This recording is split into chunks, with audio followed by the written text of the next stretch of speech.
Okay, so now we are going to do part 3. Remember, in part 3, you're not sharing your screen. So let's go. Let's go, Teacher Peter. Do your thing. Oh, sorry, teacher. Okay. Now, hi. Hello. How do you do? I'm doing well. Great. Okay, now let's try to do this part 3.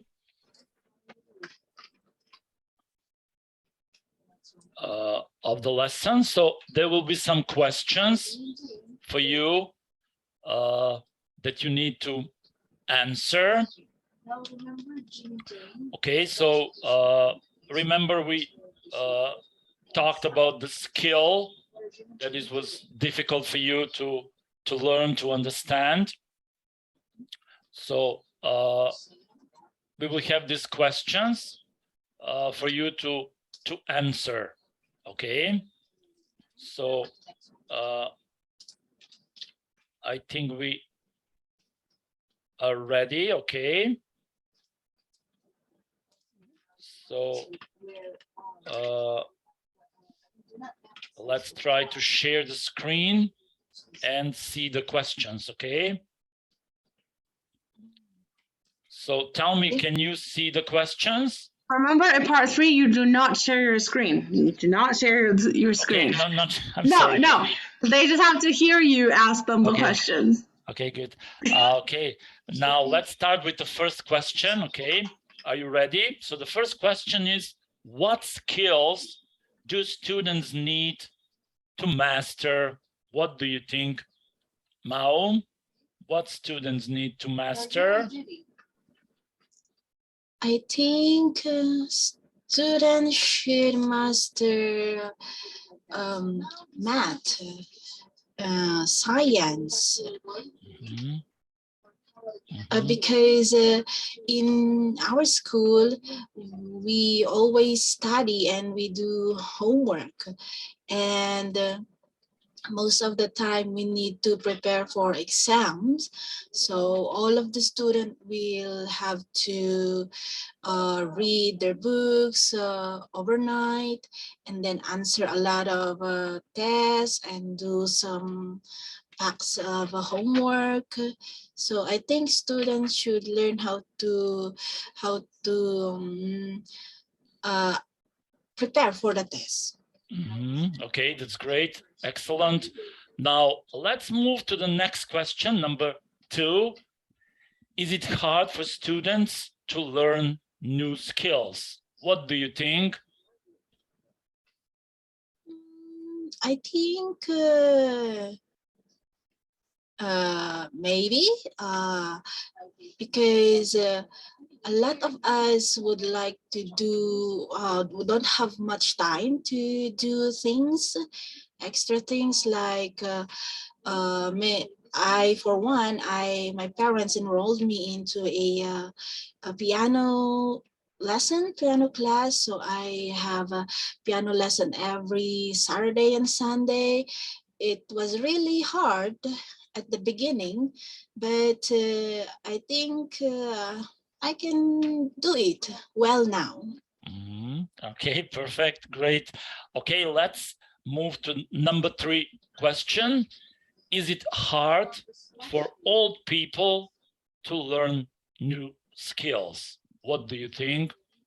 It's very hard, I think, because they are old and their eyes, their see is weak, and they just do stay at home and take care of cook. I mean to say, take care of us, something like that. So most of the adults, old people, it's hard for them to do things like the young ones.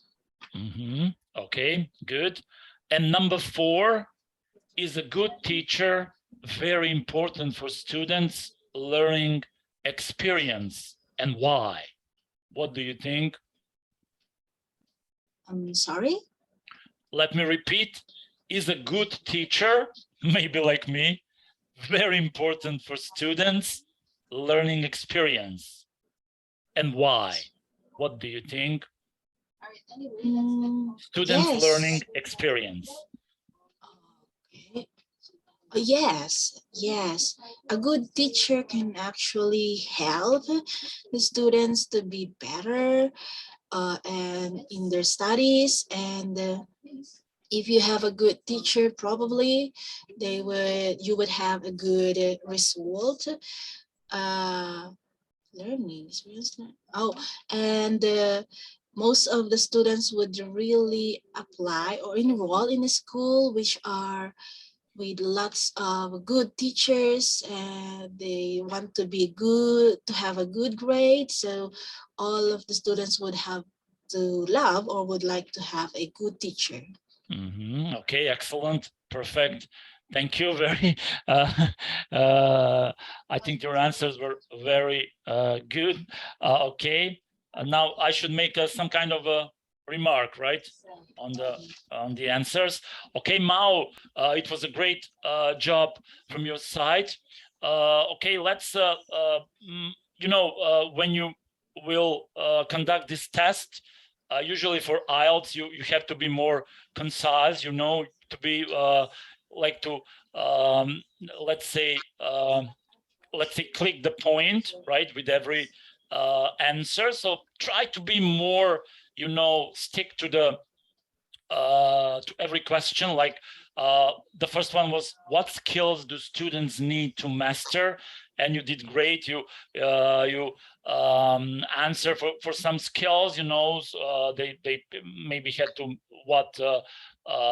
to learn more or be more confident, attentive, whatever.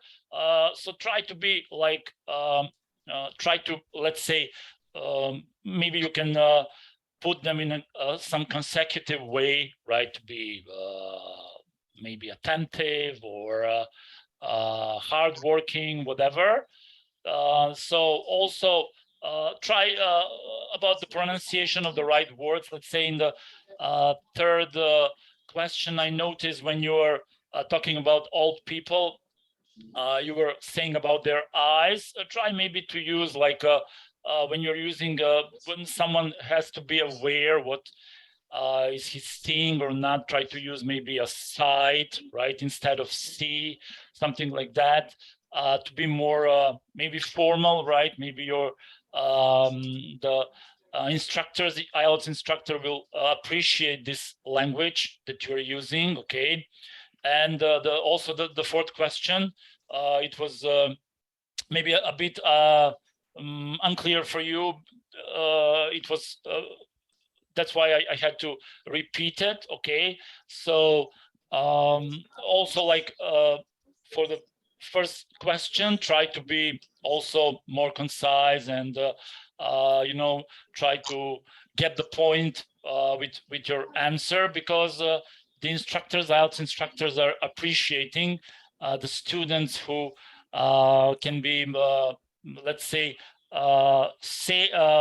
maybe write shorter but say more, right, with their answer. So always try to practice like this, to be let's say more expressive but with less words, right?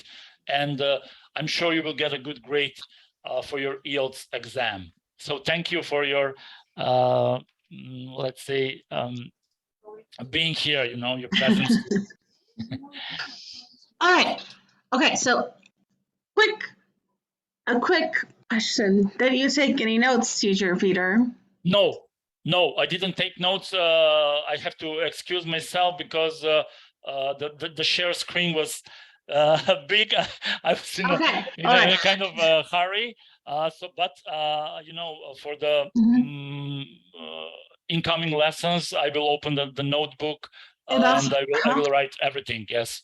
Okay, please do, because I think your feedback got a little bit vague because you didn't have like specific things that you can point out. Okay. Let's try to make sure that at least if you're not going to write down everything, what you can do is write down the specific words. I know that you would ask me this about the notes. So I was, I was trying to say it at the beginning of the discussion, but okay, it's good for you to ask me that. Thank you. It's okay. Yeah. So make sure that you write notes. No problem. Okay. And I'll show some of what I wrote. I didn't write everything because I got a little bit distracted while we were speaking, but this is what I wrote down. I wrote down most of this. I know it's a lot. Yeah, and this will help us see specifically what the student is. Like these are three, I think these are three answers. That way you can see what the student is saying, and then we can see what the student needs to improve. See here, you said so, you said and that way you can give them better feedback. Like, okay, so you mispronounced, for example, you didn't do this, but this is like an example. You'd be like, oh, well, okay, you just mispronounced the word science. You said science, and it's science, okay? Science. And then you practice like the pronunciation. Or you can say, well, you're missing some pronouns this point. You forgot to add pronouns here. You didn't use past tense in this part, and then if necessary, you can explain to them like the basic grammar rule of how okay, so this is how past tense works. This is just a quick reminder. I know you already know this, but as you remember, like if you use this, you need to use this, and you can like draw things for them. You can use the whiteboard for it. That's why I really like using the whiteboard for it. I think it's a very good tool to have here. And that way you don't need to like look up for a specific book where you have the rule. Like just open the whiteboard.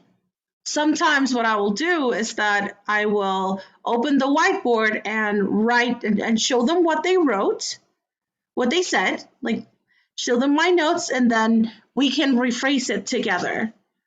I think that's something that helps a student a lot. So if you said, okay, so I see here, so you said, I think students should master math because in our school we always study and do homework, and most of the times we need to prepare for exams. So most of the student needs to read the books and answer a lot of tests and get a lot of homework. So I think students should learn how to prepare for a test. How can we make this sound more natural? And then we will work together with the student to make this sound better. That's something that you can do in this part specifically, and it'll really help the student. Okay, great job overall to both of you. Thank you. Let's just go over a quick refresher of things to remember.